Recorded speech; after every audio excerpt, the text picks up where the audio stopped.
So here we are, Thanksgiving 2023. Time flies when you're having fun.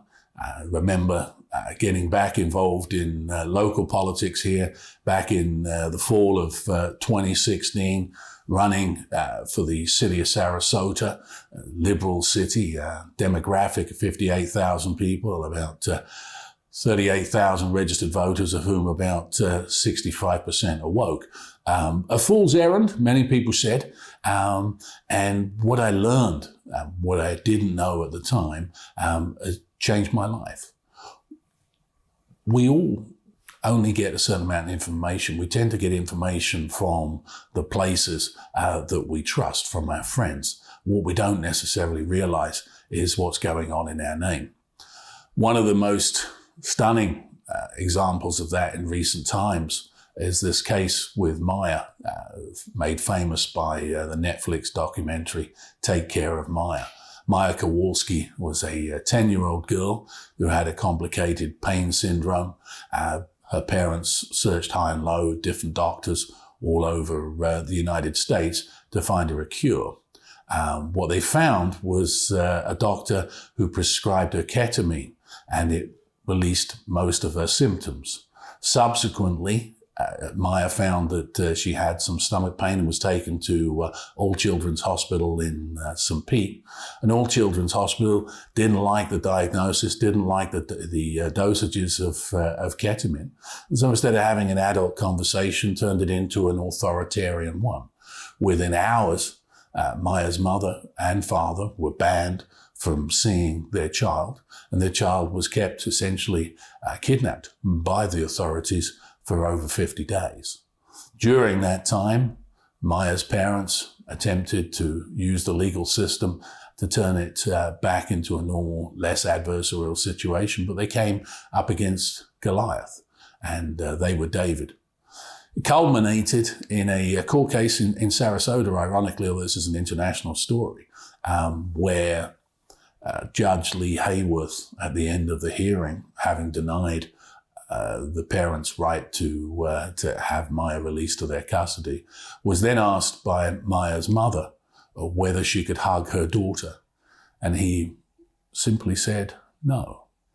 The following day, Maya's mother committed suicide by hanging herself in her garage.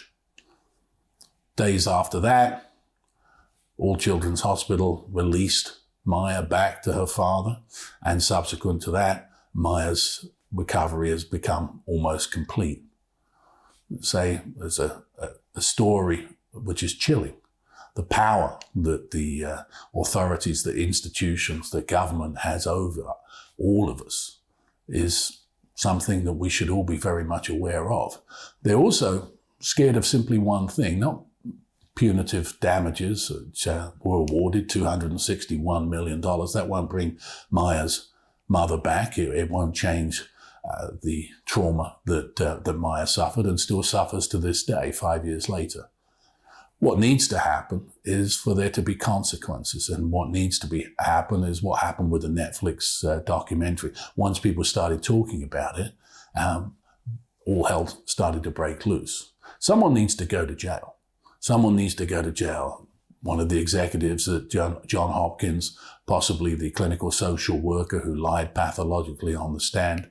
But somebody needs to go to jail. Even a sheriff in Sarasota, in questioning Maya's father, asked him on camera, do you love your wife? What on earth has that got to do with anything? Absolutely nothing.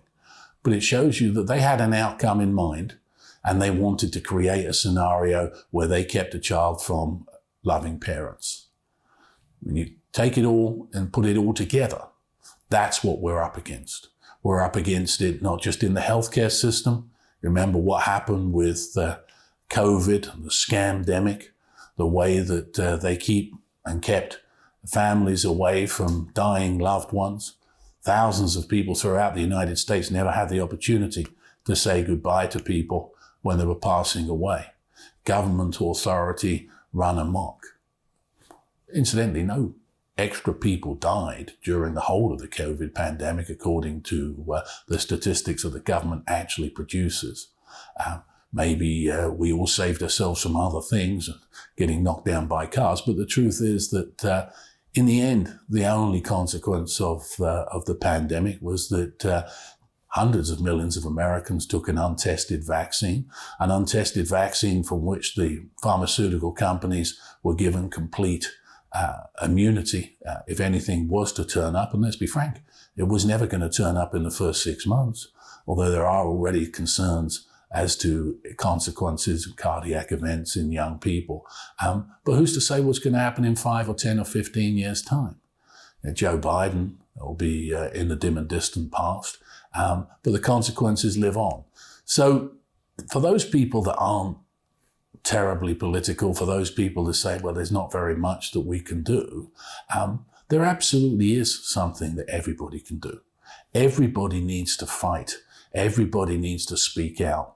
When someone tells you that they're offended because you misgendered them, don't back off. Don't tell them that they are a they or a them. It's a he or a she. Whatever they want to call themselves is their business. But it's a he or a she. It's sir or ma'am. There is no third gender. And that is where we've got to. I couldn't literally believe that we would ever get to the stage where it would be considered a crime against society to tell the truth. But that's where we are. And so when people talk about George Orwell and 1984, in truth, that's not really very accurate, because 1984 didn't go anywhere near as far as what is being pushed down our throats at this time. So the message for Thanksgiving is be grateful for what it is that you have around you. Be grateful that you still live in a free country, but also be grateful for the strength and the resolve that we all need to show to make sure that this country remains a free country, not just for 2024, 2025, but for generations to come. And as it stands, we risk losing that.